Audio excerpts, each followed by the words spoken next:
以前的情书，你们都会留下来吗？留下来啊，我们有一封丢掉的啊。以后还会看吗？或许70岁的时候，对，我觉得70岁的时候拿来看应该还不错啊。回味一下嘛，搞不好我们70岁失智了之类的，对不对？还可以叫孙子在旁边念当年写的情书。这里是只能喝酒的图书馆，一个出租成见、探索未知的地方。最近我有个朋友问我说，你有没有使用过 VPN？ 他说他最近在网络上买东西的时候，很担心自己的隐私会外流，因为现在大数据时代，只要上网，个资就有可能被偷偷搜集到，是这样吗？对啊，现在你去公共场所，像是咖啡厅、饭店、车站或机场，到处都可以搜索免费的 WiFi。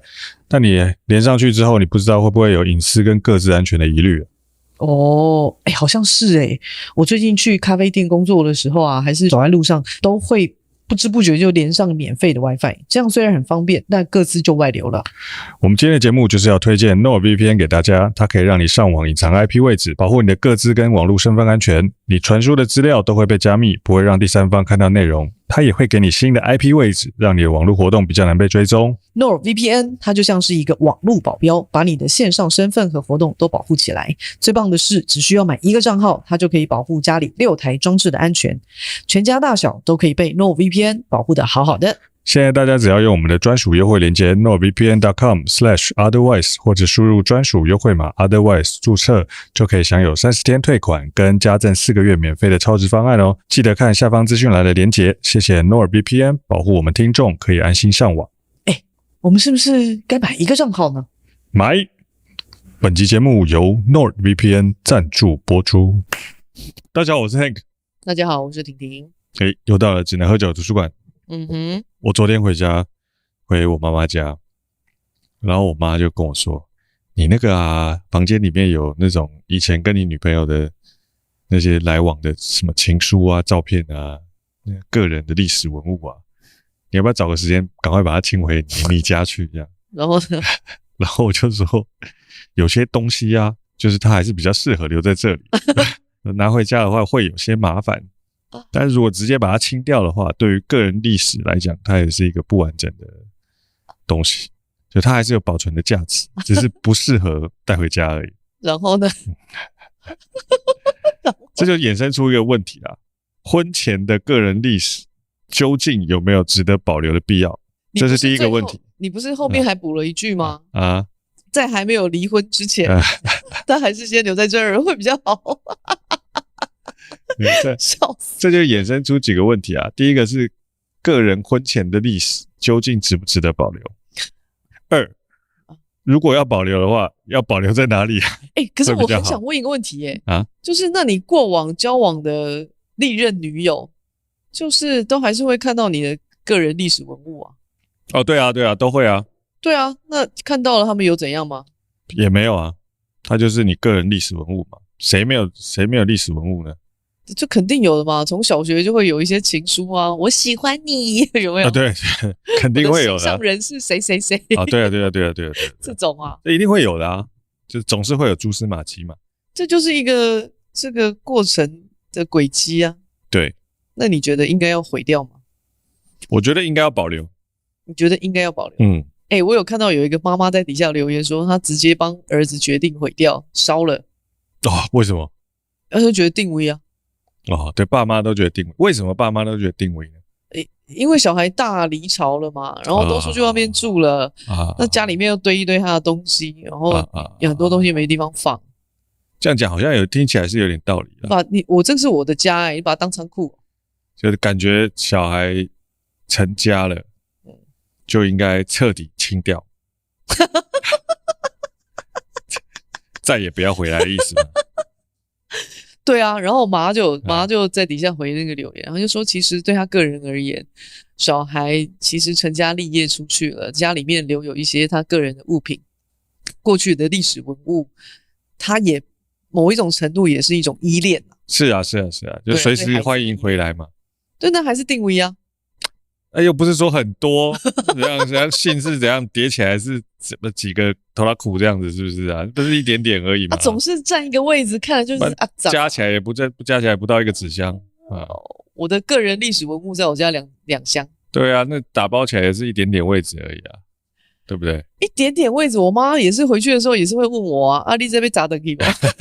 我说不用，先放这。那到底为什么这种你被砸等于我这个概念是一个什么感觉啊？我一直在思考这个问题，就是说，这个是属于你的啊，你现在已经有一个家了，所以你就赶快把它拿回家去。对啊，啊，就只是很单纯的这种想法而已。我个人觉得就是定位而已啊。但我就想问了嘛，这个你知道我那边有一袋书信，是我国中同学的，是他个人的哦，不是我的哦，然后他不想要让他妈妈在搬家的时候发现啊，所以他在10几年前他去日本读书的时候，因为他不想要被妈妈发现，所以他就把它塞来给我，放在你家，放在我家，什么内容？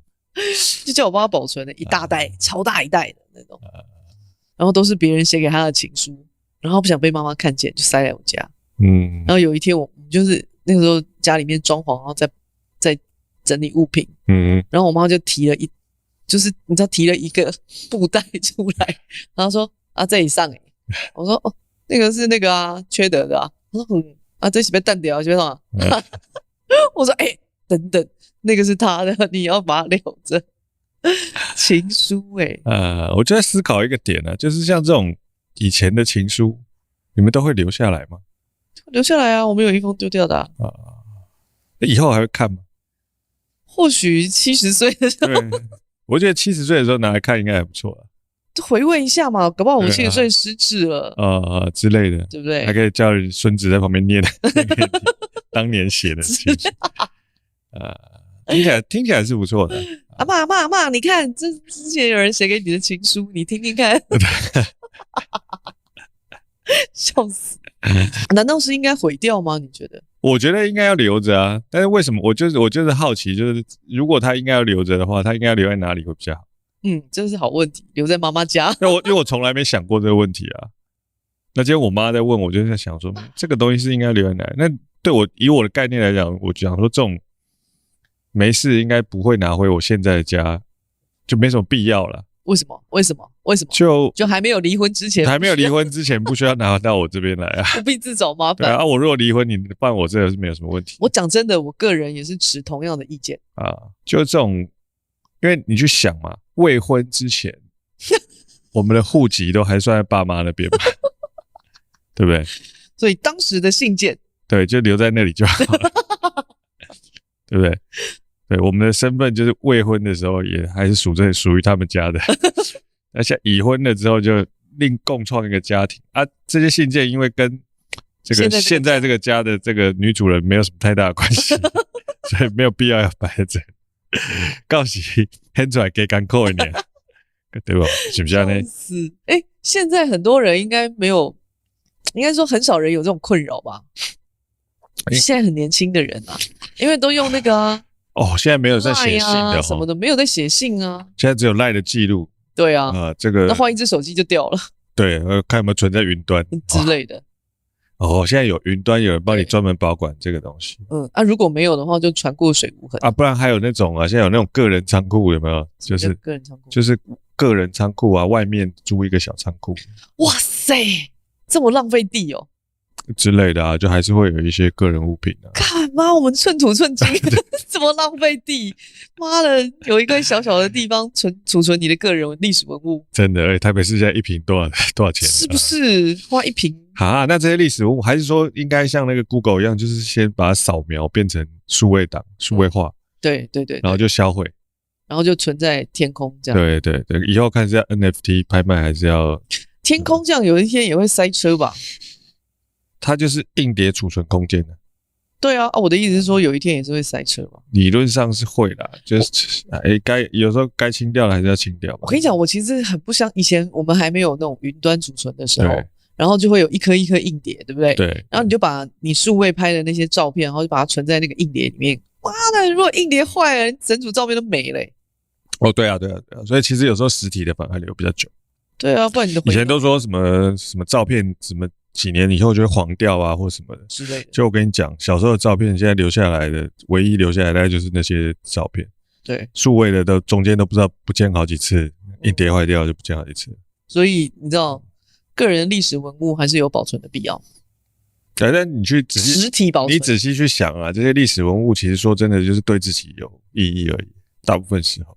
啊，不然呢？对，那就是它存在的。难道对你小孩有意义吗？对，如果他想要理解的话，说不定也是蛮有趣的。如果他想要理解的话，那也是啊，有迹可循嘛。对啊，或者是说不定我变成一个历史人物啊，你说国父耶稣这一类之类的啊，然后大家就在研究说，这个人这个过往是怎么活下来的，从他跟其他人的历史信件中看出。OK， 比如说张爱玲啊什么的，他跟谁的那个徐志摩啊什么的。你不用，你在那边没有说，比如说嘛，你去想象，你拿张爱玲、徐志摩在那边比喻，你才不要脸吧？你脸皮有够厚的，什么内容？可是那我就想问一个问题：如果说譬如说你的女朋友看到了这些东西，她真的会吵架吗？会吗？其实是，如果带回家的话，譬如说啦，不是女朋友，可能就是另外一半这样子。其实是不会啦。你是说我不会吗？大部分都不会啊。大部分都不会。你是说你过往交的女朋友都不会？不会啊，大部分都笑一笑而已，说看这么肉麻哦这样。我好像有看过，然后我好像讲了一句：“妈，你有当初。”就这种东西，就是给别人看，你就很害羞啊。可是是不是会有人因此而不开心？因此而不开心，应该是没有吧？我不是说你的女朋友啦。说有啊，那肯定会有，肯定会吃醋啊或什么的，对不对？有些人是会的吧？会有。因为其实前一阵子不知道是我有看过有一个人问我一个问题，就是如果你的男朋友还跟前任联系是可以的嘛？因为她的男朋友就跟前任还有联系，然后或者是还保留他的东西之类的啊，然后就觉得他没有断干净，对，然后还在怀念之类的这样啊。你会这样吗？我不会。你会担心这个问题吗？担心什么？就是什么你的男朋友还在跟前女友？对，因为我没有他问问题啊，然后我没有回复他，因为我就在想说我要怎么回复，因为问我这样子的人超不准的啊，非常的不客观，完全的，因为我就是觉得那有什么的人，因为我也留着，而且我也跟前任都还有联系。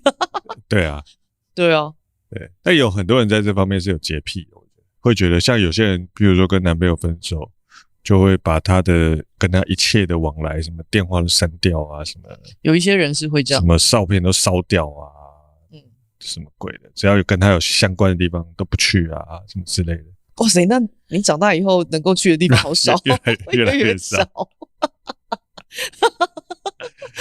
比如说他常去 7， 哇 ，7都不能去，只能去全家。不是，如果他很爱日本，他常去日本，不就日本以后都不能去了？如果他很喜欢去日本，然后都不用去了，都不用去了啊，不是完蛋了吗？还是可以去日本其他地方吧？哪里？日本这么大。你说东京或者对啊，不然喜欢去东京，然后你就去京都啊，不然他住在台北，以后台北我都不能住了，是？有一些人可能就是分的不太开心吧，就不想再见到他，跟他有关的都一律不准。吵架的时候分手的之类的但谁分手不吵架？也是有和平分手。你问这个问题什么意思？没有讲谁分手不吵架？没有讲的好像分手吵架的人是很少数的那种的感觉。谁分手不吵架？的确啊，都是吵架完之后就是冷淡的嘛。对啊，就算是和平分手，也是会有先吵一架才和平分手的。那也有一些人可能真的就是没吵架就分手了。有啦，肯定也是会有，那就是表示情感真的是不是越来越淡的，真的很不好。淡薄，对，淡薄或是远距离就自动慢慢的什么一周每天打电话变每周打电话，到最后变每个月打电话，然后最后就没有，连1个月都没有了，就慢慢的淡去。那我想要请问一下，那你什么时候会把你个人历史文物带回家？我认为啊，关于这个历史文物的部分通常就适合像文物类的，就适合放在博物馆，不需要放在这个家庭生活的场域只是目前没有一个专属的博物馆放置这种个人文物的。说不定我们来开一个，就专放大家历史文物的地方，个人历史文物的地方，对，办一个展，对，帮你归档，像灵骨塔一样一格一格的，好吧？笑死！哎、听起来好像说不定有必要需求我觉得对啊，有需求。灵骨塔为什么只能装骨灰？对啊，而且还可以帮还可以放你历史恒温恒湿保存之类的，好好保存封存。对啊，你看你像，而且要签一个契约，就是没有离婚不能再拿出去。我就想问一个问题，就是说，譬如说个人历史文物啊，如果这个人死掉了这些个人历史文物要怎么办？烧掉赔他，或者是家属带回去看有没有需要处理掉。通常都是烧掉，不是吗？通常那些东西其实对于后代来说是没有什么意义的，因为那是属于他个人的历史。那你应该要带回家，先跟你女儿培养一下感情，把那些个人历史文物让他理解一下我以前怎么长到现在这样。对，然后他们就会保存下来，对不对？但我后来发现，我发现我女儿很喜欢看我小时候的照片。对啊，他们很想要理解我们以前都发生什么事情。因为我妈都会跟他们讲，对啊，小时候我做了什么事，然后做了什么很蠢的事，然后她就回家跟我讲，好好笑你好好笑。对，然后我女儿就会问我说，爸爸，你小学的时候是不是也怎么样怎么样怎么样？他们就会很想理解啊，就是你当年的你是不是跟他们现在一样，都有某一种，比如说做过什么蠢事啊，什么烦恼啊，或者你以前考试难不难啊？他们常问我这些问题。对啊，所以导致于你在女人心目中没什么形象，因为爸爸以前小时候也这么蠢。小时候就是要干一些很奇怪的事情啊，有什么好那个？像我妈都忘记啊，所以都不会去跟她讲啊。我妈记性是超级好。对，然后我妈都忘记我们小时候，所以我女儿都不知道。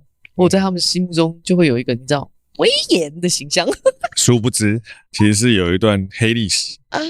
谁没有黑历史？都被抹去了。谁没有黑历史？说不定我妈这完全都记不起来那也是有可能。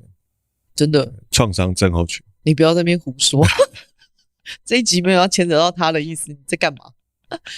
倒是我常常看，我们家之前还有保留我爸写给我妈的情书这个还留着啊？对啊，留着。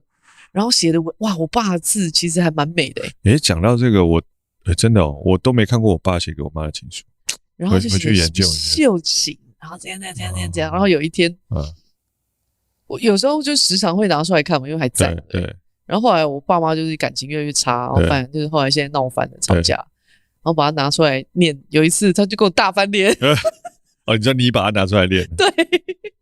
就不想要理解的过去。对，所以他好像在上一次家里面装潢的时候就被丢掉了。所以你看这种东西，这种个人历史文物，就是感情好的时候他留着是没什么问题。对，就感情不好的时候翻脸的，大家是没有办法静下心来平心而论的去看待这些文物的。你也没写过卡片给我啊？你在那边没有，因为我们后来都数位的时代了。对啊。你说这样子是不是在回忆你曾经跟我说过什么东西的时候，其实就回忆不出来？不会啊，因为没有历史没有那个轨迹可循啊。不会。为什么？因为我们都录成 podcast， 都放在网络上，保证超多历史的。那还需要写信？你们搞错！我已经跟你录了100多集 podcast， 都放在 YouTube 上跟那个 podcast 上面，你还需要我写信？你们什么哪招啊？拜托！突然觉得好有道理哦。还打光，还这么多摄影机，你告诉我说的，我们还动态的，还不是平面的。连当时长的样子，讲这句话的表情都留着，你还需要什么卡片？可是你都没有，我们只是聊天啊，并没有讲什么情话啊。以前你看我爸，最起码我爸写给我妈的那个卡片都还，你知道为什么要情话吗？为什么？通常都是没办法聊天，所以才写情话。什么意思？就是很久才见一次面，所以心中满满的思念，才把它化为文字，是一个卡片寄过去或什么。我们睡觉的时候有8个小时没见面了。那每天早上我写一张卡片给你。那卡什么齁懒，真的是。怎样？不行哦。可以。对，我们2个相处根本就不是夫妻啊，跟兄弟有什么两样？你告诉我。兄弟？对啊，我觉得你好像我兄弟哦。这样蛮好的啊。哪里可以和平共处，我觉得就是一个好的关系。这个年代我们不需要一定要定义它是什么关系，就是可以相处比较重要，我觉得。那你有预期，譬如说我如果看到那些个人历史文物之后，你觉得你有想过我的反应会是什么样吗？应该不会有什么反应吧，顶多就是笑我一下之类的。怎么那么垂？对，是写怎么文笔这么烂之类的，写这么北七的话之类的。我觉得个人的历史就是有存在的必要。你觉得你会尽毁形象吗？不会，我觉得人的历史都是经得起考验，我们做人坦荡荡，敢爱敢恨，没有什么不为人知的秘密，都可以拿出来嘲笑，没有问题。这个不是不为人知的秘密，重点不是这个吧？不然什么？是可以拿出来嘲笑才是重点吧？对，可以拿出来，可以啊。你的重点是可以拿出来嘲笑啊。可以啊。你那什么不为人知，你哪有什么？你有什么秘密？没有，没什么秘密，没什么了不起。你这个人最无聊的一件事情就是没什么秘密，这无聊的要死。你如果有兴趣看，就拿去看吧。我要笑死了。所以你是懒得带回家吧？懒得带回家，要找地方放。我家也很小了。我们家是没地方放。对啊，我妈那边还比较大。那我们这一集录出去，妈就听到了，是不是？不，总是要留一点蛛丝马迹，就是证明我还存在过这个家这样之类的。但我其实还想蛮想理解说大家都是怎么处理自己的个人历史文物，是譬如说有了一段关系之后就把前面的清掉呢，还是呢把它好好的保存，但是藏在一个现任看不到的地方，还是就放在原本的家里面？因为我觉得应该每个人的做法因为差别应该是蛮大的。的确啊。看有没有新的 idea。 对啊，看有没有什么新的底下留言底下留言提供我们其他 idea。个人历史。所以我觉得这个事情是不是就某个程度上代表了你怎么去看待你自己过往的历史，跟你在这个现阶段的情感面要怎么相处？也不可是我好像觉得好像也不完全是这样。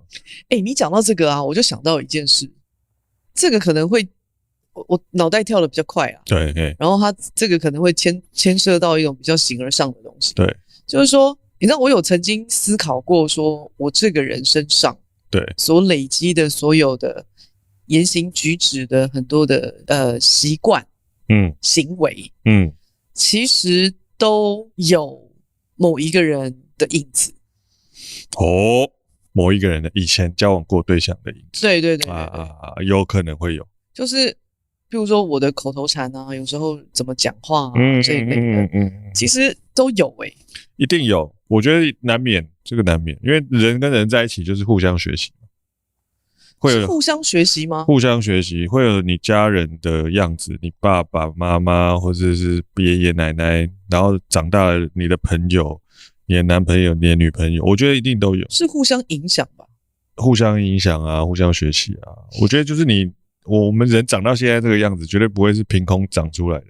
不会，它一定是受到你周遭的人的一点的影响，慢慢长成现在这个样子啊。所以我的问题来啦，就是其实这个人都已经烙印在你的身上了，那过去的个人历史文物为什么要毁掉啊？是啊，他有值得留下来吗？因为都在你身上了嘛。那值不值得留下来，这个是见仁见智啦，我觉得。见仁跟见智他们是两兄弟。对，这之类的。就值不值得留下来这件事情，只有你自己说了算嘛，因为其他人没办法帮你决定。比如说你以后还想要拿出来回顾，那他就值得留下来。你如果都不想要看到他，那他就不值得留下来，就这么简单而已。那我问你一个问题，你觉得你有意识到说你身上的你现在的言行举止或者是很多的习惯其实是受到哪一任的影响吗？你知道吗？有一些你清楚的知道吗？有一些具体的会知道，譬如那句话就是他曾经对我讲过的话。OK， 然后你就会记得，那当时你可能是很 shock， 说怎么可能有人讲出这种话，他妈的太不负责任。就现在自己常常在讲哪一句譬如说有一句叫做 I don't feel like doing it， 就是我现在没有感觉到我想要做这件事情 OK 之类的。所以然后你就现在就对着我讲，我现在没有啊。你那么我现在没有你再给我讲一次，你试试看。没有，我忽然觉得我其实主要并不是因为怀念那个人，是觉得这句蛮好用的，所以赶快学起来拿。我的意思就是这个啊。但这拿来治你，你把那一句话拿来治我。但这所以但是这只是一个就是一个方法嘛。一个方法。对啊，它只是一个你在路上，它可以跟任何人学到的一个方法。这句话可能是从他那边学来的，这样。好，了解。那还有吗？还有吗？其他就还好了，现在忽然想不起来。想不起来。对啊。你吃辣是为什么？我吃辣是因为有一个女朋友很爱吃辣。对嘛？对，是不是？对之类的，对不对？对啊，我就想说，那看起来这个吃辣看起来好像蛮舒爽的，我就练习吃吃看。对，我也是。对啊，这种东西我觉得其实它只是一个，你也不能说为了他，我觉得某个程度上应该是一个 hint， 就是你看到他做这件事情好像不错，那你也就跟着学习，那你受到他一些影响，但最后你决定要不要做这件事还是你自己。可是我想要讲的东西，因为你一直强调的是学习嘛，对，我一直不觉得那个东西是学习。我一直觉得那个东西其实是因为你当时跟他非常的亲密，所以你受到他的影响，是，但是不见得你真的喜欢，或者是不见得这个东西是你的样子，是。然后因为你受到他的影响，所以渐渐的，他变成了你的样子。对，我有一阵子在思考的一件事情就是说，我可能受到这个人的影响，所以我就变成了跟他一样的样子，是，不见得是他喜欢的样子，而是跟他一模一样的样子。OK， 那我还是我吗？我有想过然后我就开始在想说，那我原来是怎样？突然疑惑了起来，你知道吗？对，但我原来你要能够分辨这件事情，你就要知道说这些是他的这些是我的原本我是长什么样子。我有一阵子在思考这件事情的时候，突然思考到某一个点的时候，突然觉得我好像迷路了，眼前都模糊了起来。这是很好的问题啊，这是很好的问题。譬如说吃辣这件事情，我家没有一个人是吃辣的，我家也没有但我长大，我们两个现在吃很辣，对。我记得那个时候是因为他吃辣，对，他们家的人都吃辣，对，所以我就开始吃辣，对。然后我有曾经想过说，我们家的人没一个人吃辣，对，那我到底吃这么辣是干嘛？所以那个也好像不见得是我，然后我就一直有这个习惯。那我觉得这生活习惯这些事情加总起来的就是你吗？我常常在想这件事情。对啊，然后你家以前不怎么样，你后来变成怎么样？那后来那个就不是你吗？没有，那后来那个是你吗？是啊，当然是啊。我也在想这个问题啊，因为我也因为我家的影响很多啊，所以我也曾经想过这个问题啊。那个是被影响的我，而不一定是真的我。对啊。所以我刚刚在讲的东西，这所有的一切都是什么是被影响的我，那什么又是真的我，然后我每一次思考到这件事情的时候，我就觉得哇，这个太钻牛角尖了，再钻下去，我大概出来那3000年以后了。对，有所谓这种没有受外界影响的你吗？真的这个你吗？我觉得是有的。小孩，他其实刚出生的那一刻就开始被影响了。对，就是家庭环境，对，教育，然后他就开始慢慢的被影响。对，这件事情就是很恐怖啊。然后你尽量去做那些不去影响他的事，譬如说你尊重他的决定，尊重他的选择。可是这一切的一切，是不是还是有一些影响？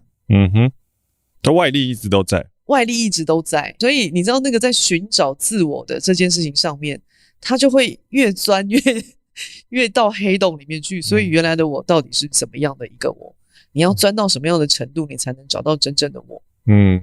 可以说换一个角度去看，说假设外力一直在影响着你，但你最后不想要变成跟这个外力告诉你要做的事情是一样的时候，你想要挣脱的那些，会不会就是真的你呢？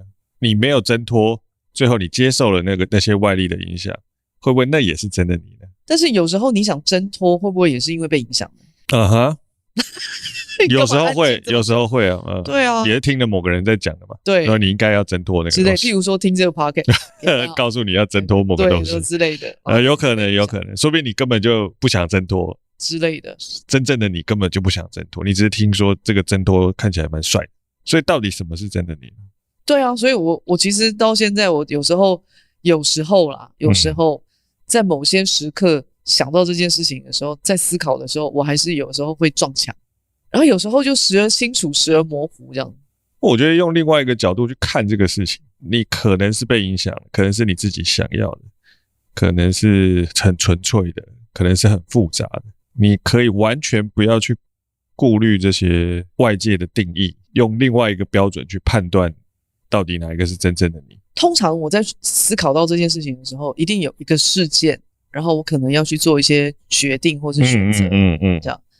那我就在想说，我为什么要去做这个决定？我为什么要去做这个选择？那在这个过程里头，我就会开始去思考说，这个是我真的想要做这个选择吗？还是我是被逼迫要做这个选择？还是我老爸告诉我要干这个事儿，然后没有，我老爸从来不会告诉我做这件事，或是谁，然后或者是说我们看外面的人都这么做啊，大家都这个世界的人都这么做，那我就这么做，这样。那这个东西在做判断的时候，有很多时候你假设是无意识的，你就会你就会去用这种下意识去做这样子的选择跟判断。对。可是可能还有一个潜意识，这个潜意识很长时候是被我们忽略掉的。潜意识说不定根本就不想干这事，因为潜意识你需要花一些时间沉下去嘛。那我们现在就没有那么多时间啊。对，而且不是每一个选择都有办法这么仔细的去思考，跟去想说这到底是不是我要的。如果我们人生每一个选择都要这样做的话，其实很累，很累啊，太多东西了。这中午要吃什么？空霸本，这真的是我想要的吗？然后你就会疯掉。你的意识其实是有很多层的，然后很多时候都有意识，我的意识，譬如说我下了一个决定，对，然后我都会意识到说，其实这个东西不是我想要，是因为我知道别人都怎么做。可是我意识到这件事哦，对，我还是会这么决定对，有时候。然后你在下这个决定的时候，你的心里头就会有一种隐隐约约的，很隐约的那种没那么确定，没那么踏实然后没有那么有把握，然后真的也没那么踏实。对，但是就会有一个声音一直在你的耳边说，外面的人都怎么做，对，这样。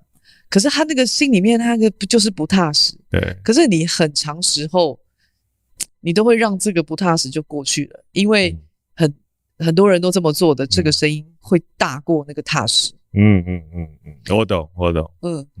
我蛮多时候是这样，有时候常常会这样。对，然后结果你知道不如己意的时候，就是这件事情到了一个结果，不如己意的时候，就会觉得说，干，当初就不要做这个决定，有没有？之类，就会说，早知道好，那时候就应该怎样，对之类的。但千金难买早知道。对啊，这有时候是这样啊。你没决定之前就没有这个事情没有决定下去，然后最后有个结果之前，你都不会知道它到底是这个方向是好的或者不好的。对，没错。对，也有可能你照着这个，你感觉到这是大家觉得应该要做的事情，就最后决定下去之后，真的就还不错。我们从个人历史文物为什么可以聊到这里来？这个蛮厉害的。意识流。对，那我们现在聊的应该算是个人历史是如何被创造出来的，可以这么说。对啊，可以这么说。你创造出来到底是你自己想要创造的，还是受到外界的影响的？对啊，这件事情是不是很有趣？很有趣啊，很有趣。我有时候也会想这种事情，对，常常也是想到一个没有什么答案的，没有，完全没有答案。对，它没有办法是一个答案的，只能说你常常在想这个问题，能够让你去理解你现在处在什么样的状态，在你身处需要做决定的时候，你可以多一点思考，怎么去判断这个东西到底是不是我，而不是别人的影响这个事情。我觉得有一个非常 fundamental 的，就是一个非常基本的判断的标准，对我来说是这样。是什么？就是我有没有想要负责，因为前面的判断有点太困难，就是这到底是他的影响，还是我自己想做的，还是什么什么什么。其实对我来讲是都没有关系，都可以。但唯一最后取决的标准是我今天做一个决定之前，我有没有想过这件事情，是我有没有想要负责，我有没有办法负责。就算他失败了，我还是会承受一切他带来的好或者不好，可是之类的。可是就我观察的你啊，无论是你被影响的，还是你自己真的想做的，你都负责啊。只是差别在于说，那个被影响的那个，你负责的就是你负责的那种态度，就是皮亚崩诶，蓝帕特。然后另外一个就是比较愉悦这样子。对啊，所以他还是负责啊，到底层。一个是主动的想要负责啊，对，一个是被迫要负责啊。但我还是会负责，因为我是一个负责任的人。对啊，所以最终你还是负责了嘛。最终还是负责。所以我就说这个差别是在于愉悦的负责，跟皮亚崩给蓝帕登这个负责啊。对，所以这个判断的标准就是不准啊。对不对？因为你就你个人而言的话，你都是负责的啊，因为你是一个负责任的人啊，对不对？有没有别的？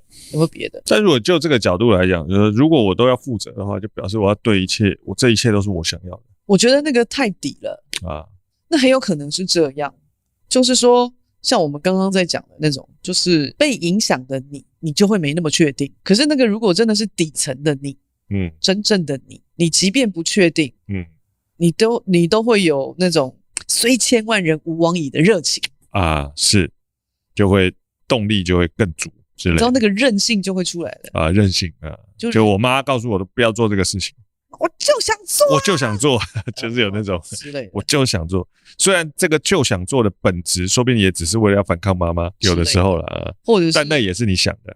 但是其实以前小时候啊，就会有一种东西，就是我就是想要这样啊，那是因为同学啊，他也是受到影响，但是不是我们在成长的过程中，其实很多时候我们就是会受到影响，然后就想要做一件事情，但是因为你不做这件事情的话，你就没有办法确定你是不是真的想做，或者真的喜欢，或者真的不喜欢。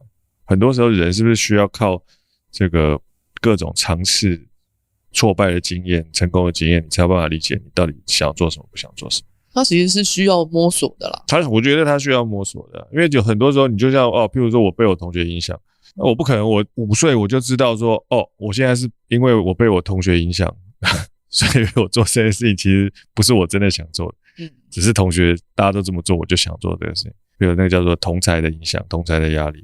对。但我觉得唯有你真的就是照着同侪的方式去做了一次之后，你才有办法去决定说其实我自己没那么喜欢这件事情，还是得做。不能就是不可能在前期就已经也不是什么圣人，在前期就知道自己就可以判断这些事情。个性啦，有一些人从小他的个人意识就是比较强烈，是你强迫他也没用。对啊，但我觉得其实个人意识就是最重要的。我有时候就觉得，你就算被同侪影响，那也是你的个人意识，因为你的意识里面想要被同侪影响，想要去碰某个钉子，想要，比如说这个阶段我就是想做这件事情，他目的并不是真的做这件事情，他比如说我这个阶段我就是想要讨好同侪，对不对？我就会去做这个事情嘛。那这个是我自己的在现阶段的课题，我必须要去经历的。我没有经历这件事情，我没有办法成长。这不就是一连串的这种各式各样的尝试跟挫败，尝试跟挫败啊，有时候成功，有时候失败，从这些慢慢堆起来的。对啊，所以像有时候大人在看小孩子，你就会说啊，你这个是因为什么什么？因为大人都已经生活经历已经很丰富了嘛，所以在看小朋友在做某些选择的时候，他就会觉得说啊，希望你不要走冤枉路啊，你要。但其实有时候我都觉得这个冤枉路有时候就是必须要走的。就每一个人有他自己的冤枉路，每一个人有属于他自己的路线要前进。对，你很难用大人的角度去告诉他说，你这里不要走，不然会打到赛。但他没打到进前，他都想要去打看卖。就是这样的。那我问你一个问题好不好？你觉得你是不是一个属于那种脑波比较弱的人，很容易被影响的？你就是近朱者赤，近墨者黑的人。我觉得我是。你觉得你是对不对？我觉得你是我觉得我是。那你是就是为了讨好同侪吗？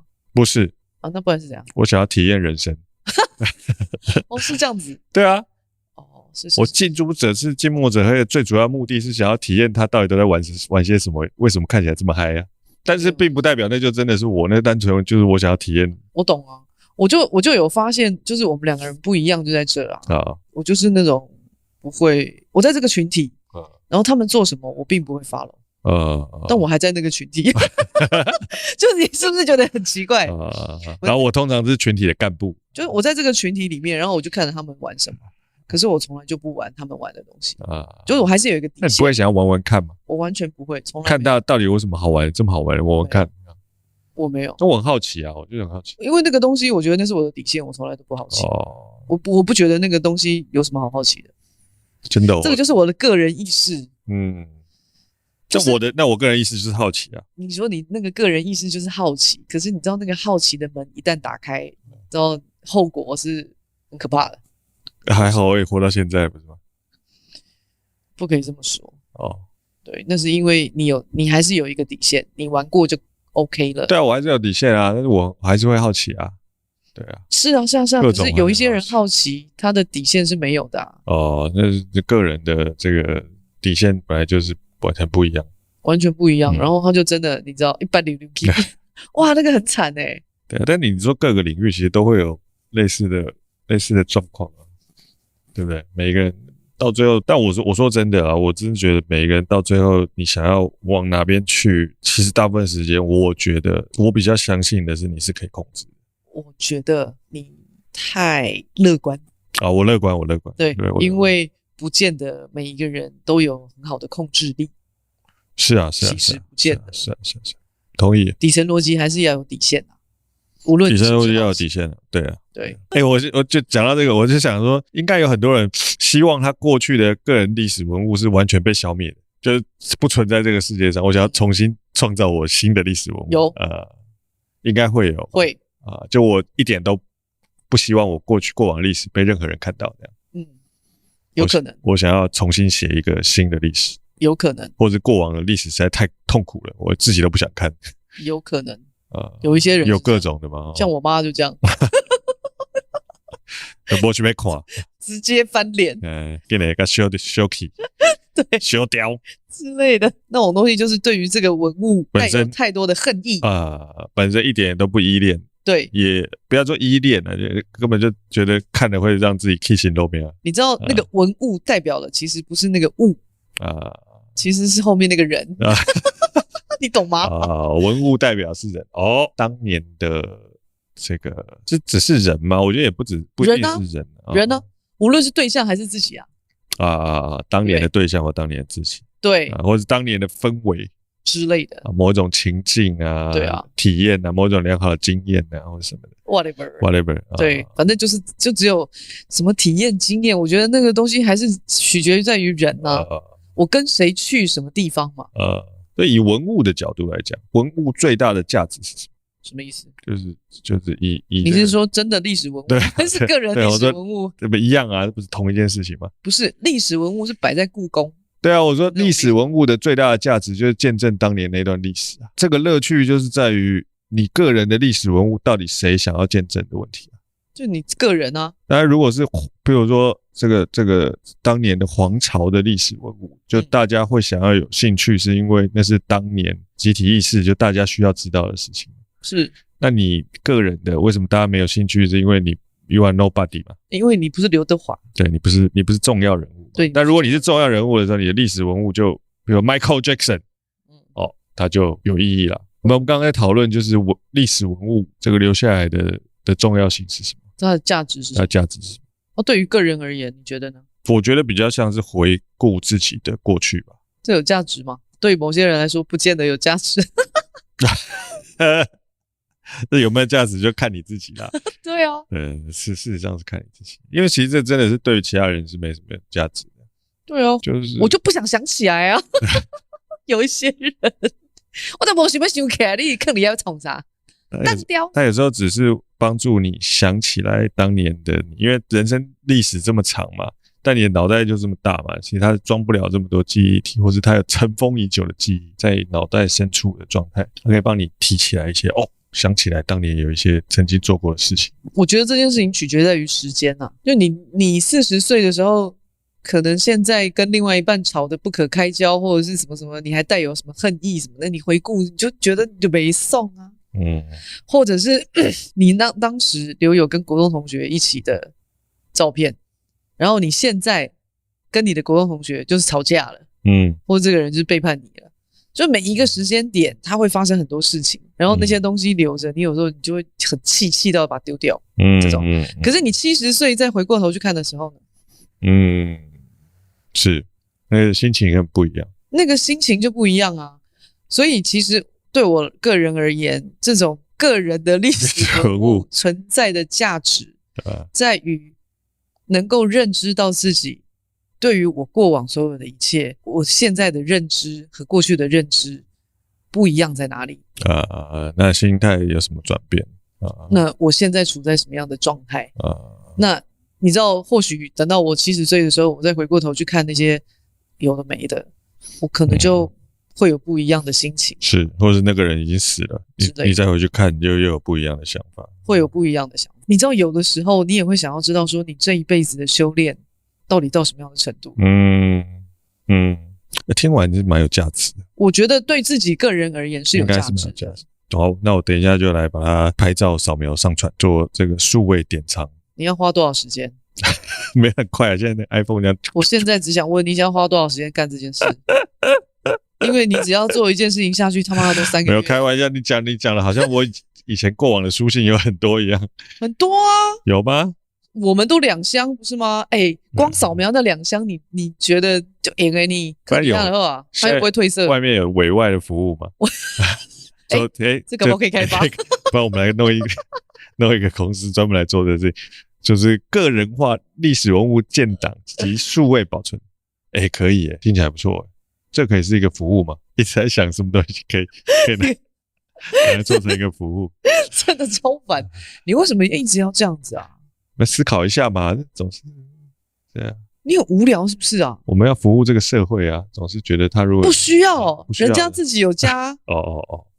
好吗？好，真的很无聊你，好吧？数位典藏啊，数位典藏好吧？好哦，我觉得好烦哦，真心觉得烦好了，那个我们研究一下，要不要开这间公司？超烦！开一间叫做数位典藏个人历史文物数位典藏服务。想好这个名称，想好，有兴趣的这个听众，请在底下报名。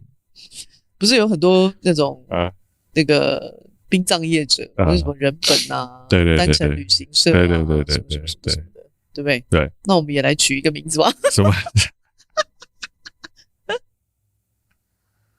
永恒民宿。永恒民宿啊。对啊，可以耶，对啊，而且你可以说，譬如说，设定一个期限，50年内不开放。不开放什么？不开放大众查阅啊！过50年谁要查阅啊？拜托，你又不是 somebody， 谁要查阅你的出来的子孙？是啦，那倒是，对不对？说不定有一天变 somebody 啊！不用讨论这个，反正个人是很多的啊，个人资料应该是太多了，个人资料很多啊。对，好了，我们只能说，那不然你们自己典藏好了，比较快。这个服务我个人觉得没什么商机，应该很难赔钱，应该很难赚。他没有打到痛点，我觉得没有，完全没有打到痛点啊。因为你这个是完全没有人要买单，你典藏要干嘛？是不是丢高？不然举个例啊，譬如说，就像我例子啊，譬如说我爸妈就想要我结了婚，那他就希望我赶快把这些东西搬走。但我譬如说我老婆很凶，比如说了，那我就没办法拿回家。那这个时候这些东西怎么办？自己典藏啊？难道你就真的要花一笔钱，然后拿去人家那个地方，然后帮你做这个服务吗？是吗？然后你好像没有珍贵到这个程度。不是，那你把它放上去以后要干嘛呢？以后说不定过一阵子我离婚的时候还可以拿出来看。我跟你讲，这件事情实在超麻烦的，我认真的没骗你。譬如说你70岁的时候，你要去把它叫出来看，假设对，档案还不一定可以叫得出来。叫得出来啊，要密码啊，你记得密码吗？我就问。这是一个问题，是不是？我就问。他没有那个 recovery 的那种系统，对不对？有实体的你就妈的凑合着用。哎呀，真的是，对对不对？它也不用密码，随手拿起来就可以看。它应该有个服务啊，什么服务啦？到底就是按一键之后，它会再重新帮你印出来，做成一本一册，浪费纸，也在那贴在看。太浪费纸了。你那个时候老花也不见得看得清楚。你要去想去看那些东西的时候，你都已经7老8十了啊！我知道那时候会有那个 VR 眼镜可以挂着，然后可以这样，就是手一滑，它就会翻页这样。下一页那种调阅的国家机密档案的那种感觉。好像也可以耶，然后就变成一个家族的那种历史资料库。对啊，干嘛家族历史资料库都要看爷爷的情书呢？我就不懂。好奇啊。好吧。理解你是怎么来的是从哪一个情书开始产生情愫，最后变成精子跟卵子的结合？问题是，你现在保存的那些东西都没有给我的啊，所以我的子孙看的都是我爷爷的过往，并没有你知道，并没有精子跟卵子的结合。不然我等一下补一些，我等一下补一些现在的。所以你那些根本没用啊！这补缴作业可以吗？没办法，当年就进展太快啦，就是没有什么需求。什么需求？你说没有那种写信的需求是不是？对啊。你现在给我补写，我们现在在一起多久？你知道？去算一下，感觉每天一封，写悔过书。白痴！好啦，真的是乱拉拉到一个就这样啦，不要再拉下去了。我觉得这间公司开不起来。对。The end。好，再见。好，拜拜。